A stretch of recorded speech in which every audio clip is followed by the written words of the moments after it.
Hey everybody, my name is Chris and I'm a tutor here at Chegg.com. I mostly do math and a little bit of computer science, and in this video we're going to do an example of evaluating a limit algebraically. Okay, so here we have the limit as x goes to 3 of x minus 3 divided by x squared plus the square root of x squared plus 7 and then minus 4 outside of the square root.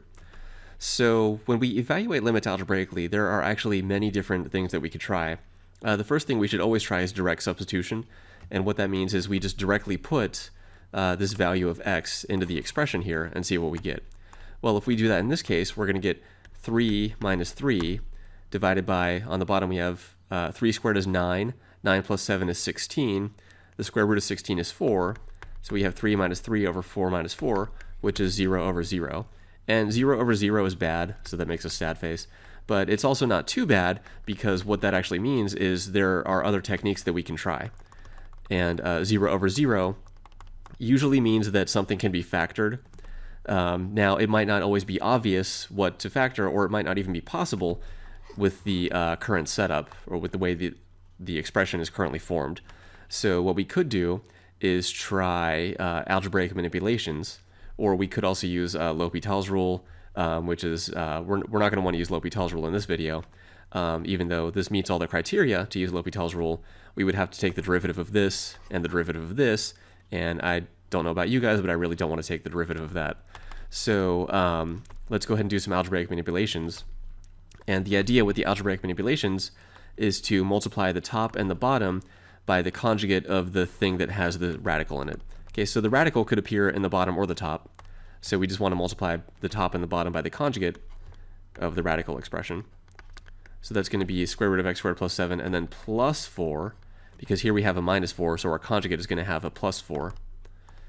And then top and bottom, same thing. So parentheses around everything. We do want to be careful about that. And also, we're taking the limit of this entire thing. Okay, so we're multiplying this inside of the limit, not outside of the limit. So now this equals the limit as x goes to 3 of, now on the top we just have x minus 3 times the square root of x squared plus 7, and we still have our plus 4 out here. Alright, and then let's go ahead and on the bottom, now we have the square root of x squared plus 7 minus 4 times the square root of x squared plus 7 plus 4. So if you're used to multiplying something by its conjugate, you know that you're just going to get the first thing squared minus the second thing squared. So let's go ahead and show that on the second page though. So square root of x squared plus 7 and then minus 4 times the square root of x squared plus 7 and then plus 4. So if we FOIL that, so first is going to give us that times that. Now if we take the square root of x squared plus 7 and multiply by itself, of course we're just going to get x squared plus 7 back. And then O in FOIL, O is for outer, so that's going to give us plus 4 times root x squared plus 7. And then inner gives us minus 4 times root x squared plus 7. And then last gives us minus 4 times positive 4, which means minus 16. So plus 4 root x squared plus 7, minus 4 root x squared plus 7, those cancel. That's great. And then x squared plus 7 minus 16 is what we have left. And plus 7 minus 16 means minus 9, so that's x squared minus 9. Okay. So if we try direct substitution again, we're still going to get 0 over 0, but actually we're in pretty good shape because now it is a little more clear that we can factor.